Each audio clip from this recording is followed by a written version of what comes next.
So, the fact that CDF can be written in terms of an integral like this imposes certain imposes certain properties on the CDF itself. So, you can show that in fact because of this representation the CDF is differentiable almost everywhere. It has derivative except possibly on a set of Lebesgue measure 0, okay. And you can show that f x also is it is not only a continuous function, it is actually satisfies a stronger form of continuity known as absolute continuity, okay. So, for a continuous random variable you can show that the CDF is not just continuous, but absolutely continuous, and furthermore it is also differentiable almost everywhere, meaning that its derivative exists everywhere except possibly on a set of Lebesgue measure 0, okay.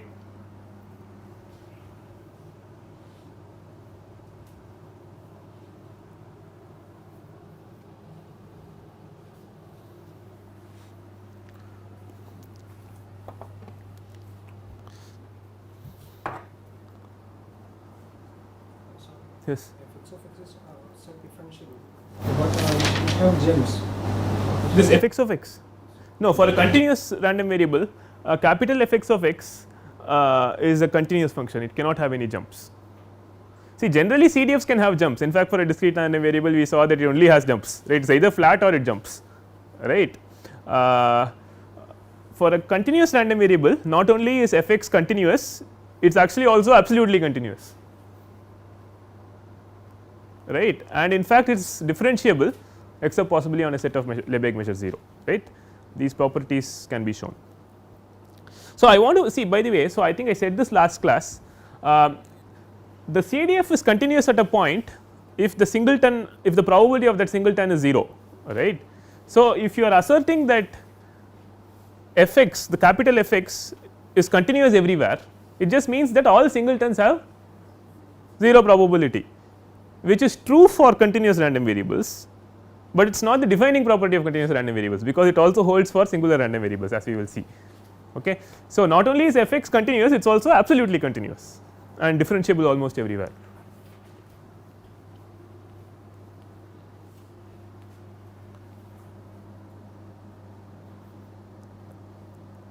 Okay. So, I will give some examples now.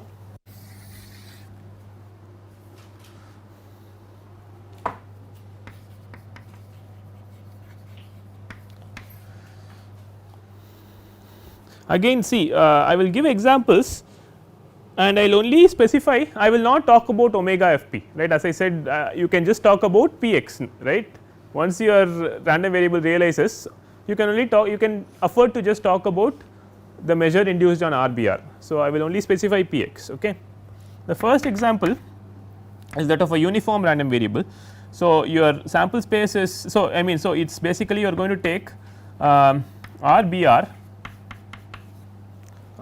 let us see.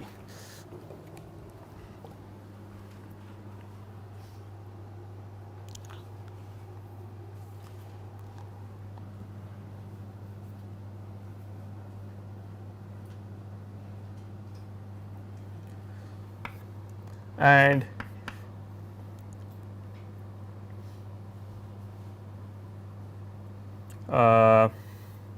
let us see.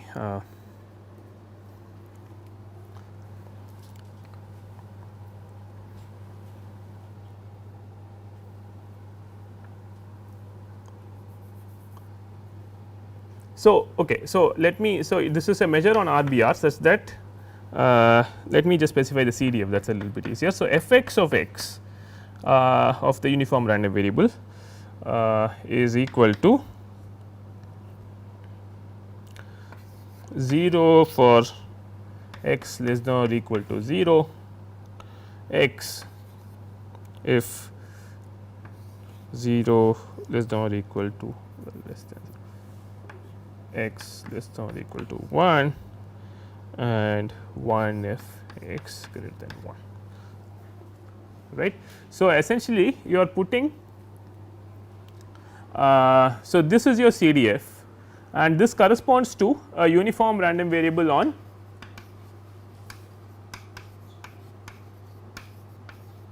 on the 0 1 interval, essentially what happens is you are taking the Lebesgue measure. So, the p x, I did not write it properly. So, the p x will be the Lebesgue measure restricted on 0 1, right. After all, the p x itself is Lebesgue measure on the 0 1 interval, right, and p x is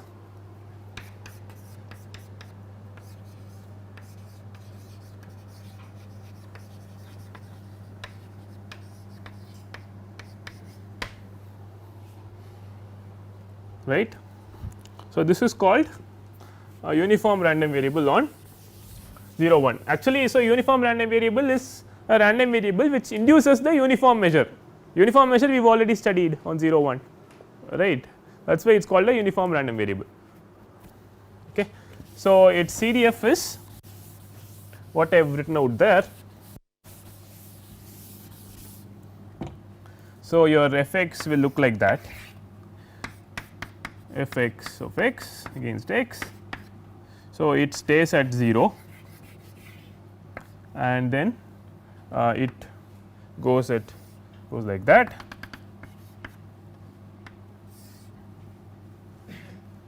right, to 1. That is your CDF.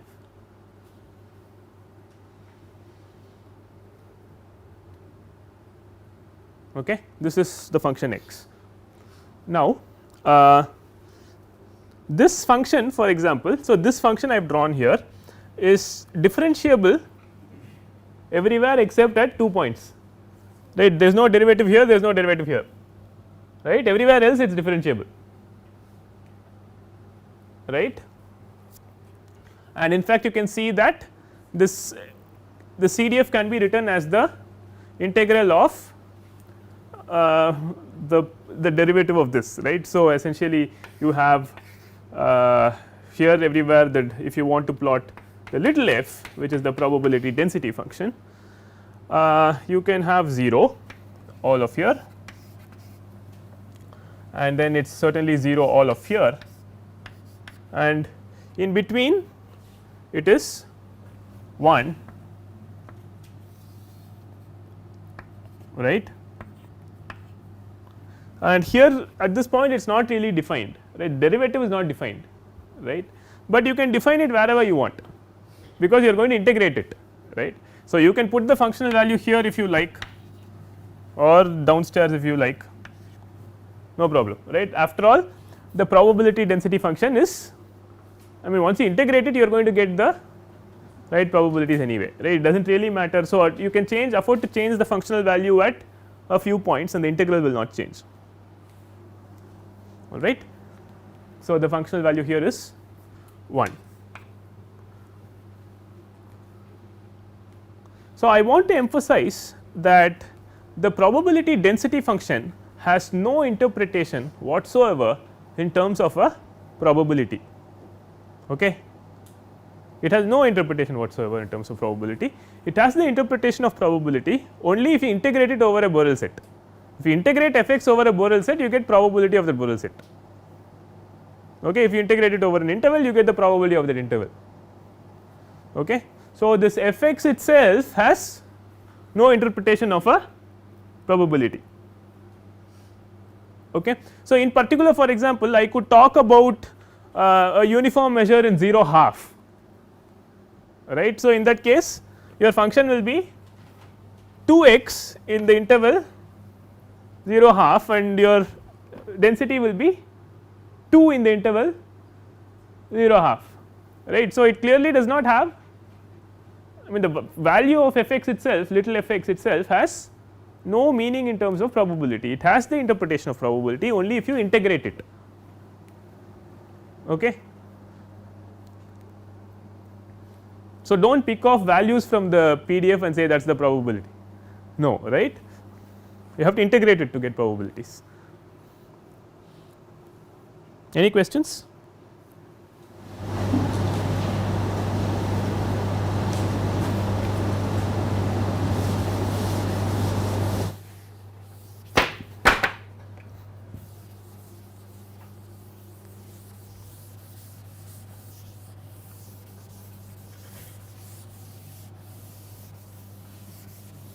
Yes. So, almost every point. Differentiable almost everywhere, yes. So this is some kind of exception, 0 and 1, almost every point. No. So I am saying capital Fx is differentiable almost everywhere for a continuous random variable. But here at 0 and 1 it is not differentiable. Yes. So that is why it is at almost every point. So the derivative of Fx need not exist on a, it's not, the derivative does not exist everywhere, it exists everywhere except perhaps a set of measure 0, right. Here it does not exist in 2 points, right. Okay. So the second example I want to give is that of an exponential random variable.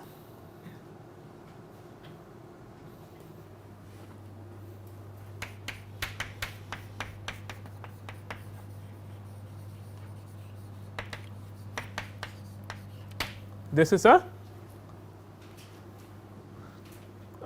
a very commonly encountered random variable. Oh, by the way, you can also define uniform in A to B. There is nothing sacred about 0 1 or 0 2 or any A to B. You can define a continuous random variable, and you will have this kind of a PDF, except the height will be 1 over B minus A, right.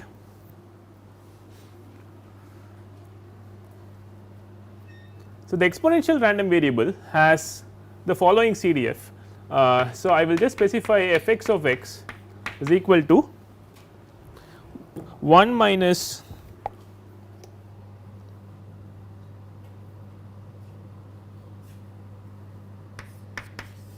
lambda x. So lambda greater than 0 is some given parameter, okay,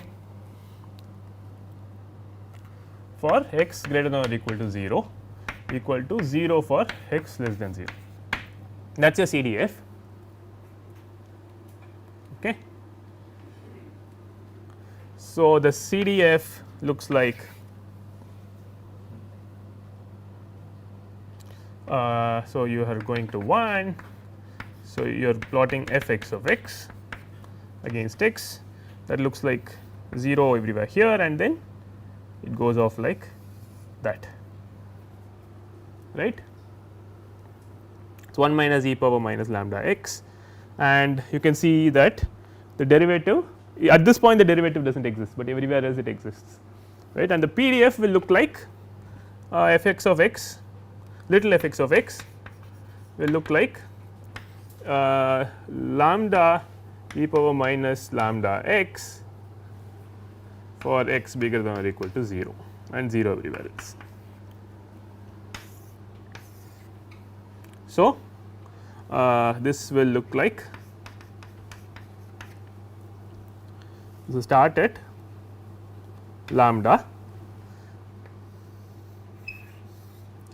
and then go down like that. Okay, that is your probability density function.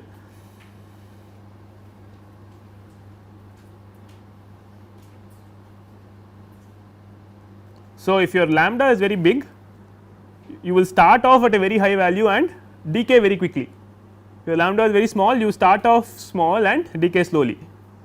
Okay. That is the exponential random variable.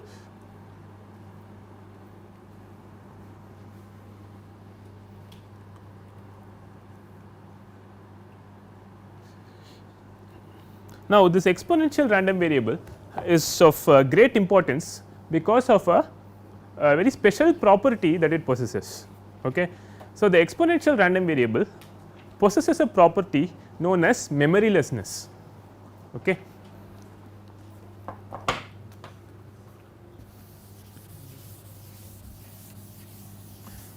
So, memorylessness means the following intuitively. So, this exponential random variable is a non-negative random variable, right. So, it has the following property, it actually occurs a lot in practice as well. So, if you take radioactive decay of some of a material, it emits these particles, right, it emits particles once in a while, and you can measure this when these emissions occur, and it is well known that the interval, the time interval between two consecutive emissions is distributed like an exponential random variable. Okay. So, the memoryless property is the following property. So, suppose you have these radioactive emissions and suppose that you have waited for some amount of time, let us say some t seconds, and you have not seen an emission. Okay. Let us say an emission occurred, you have been waiting for some time, right, and there has been no emission. From that time onwards, it is not more likely or less likely that the emission will occur soon. Okay. So, the time from the point is distributed as your original time to original inter-emission times, right. So, to say this more precisely, I will introduce this memoryless property. So, we will say that a random variable x has the memoryless property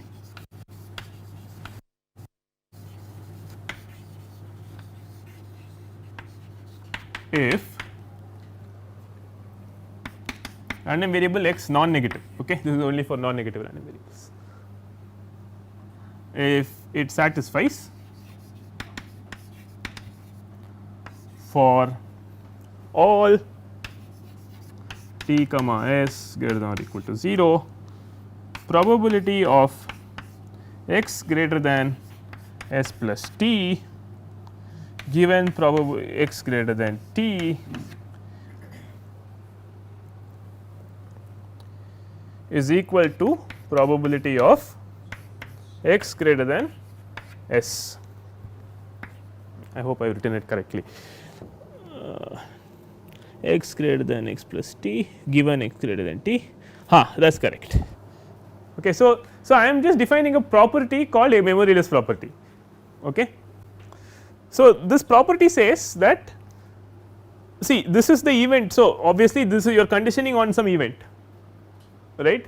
The event is that your omega is such that x of omega is greater than t, right. So, you are looking at that probability, the probability that the random variable exceeds s plus t given that it has already exceeded t, right. That proper probability, if it is same as your unconditional probability of x exceeding s in the first place. So, what am I saying? My x has exceeded t. Now, given that it has exceeded t, what is the probability that it will exceed t plus s? It is same as the probability that it exceeds s in the first place. If that property is satisfied, then x is said to be it is said to have the memoryless property. Okay. It's by no means a property satisfied by all random variables. Okay. You can verify that this property is satisfied by the exponential random variable, right. So, exercise show that the exponential random variable is memoryless. It is actually a very trivial exercise, because you can compute this probability of A given B as probability of A intersection B over probability of B. So, what is the probability of x greater than x plus t intersection x greater than t? It is simply the probability that x greater than s plus t, right, which is e power minus lambda s plus t, right, and the denominator you have probability x greater than t, which is e power minus lambda t. So, if you divide one by the other, you get the probability that x bigger than s. So, it is a trivial exercise to show that the memoryless property holds for the exponential random variable, okay, which is what makes this random variable very important and useful in practical applications. Okay. It is also a random variable that occurs a lot in nature, just like as I said, radioactive decay is a very good example. So, given that you have not seen an emission in a long time does not make it more likely or less likely that an emission will occur soon. Okay. Now, what is somewhat more remarkable is that the exponential random variable is the only continuous random variable which has the memoryless property. Okay, there is no other continuous random variable which has this kind of a memoryless property. Okay. So, in fact, there are only, I mean, in the discrete world you can show that geometric random variable has memoryless property, and in the continuous world exponential random variable has the memoryless property. Okay. So is it like we cannot have another random variable with memoryless property, or is it like we don't know any random? No, you can prove that if you assume that if you are only looking for continuous random variables, you can prove that this equation itself implies that is exponential. You can prove that, right. If you are given a continuous random variable and I tell you that it is memoryless, you can prove that it has to be the exponential. The parameter can be anything, lambda can be anything, but it has to be an exponential. You can take that also as an exercise, maybe it is a homework actually, right. What you have to do is solve this functional equation. Okay. All right, so I think this may be a good place to stop, because I mean, so I think next class I will give a couple of more important examples. I just want to ask if there are any other questions on memorylessness or anything we have discussed today. See you tomorrow.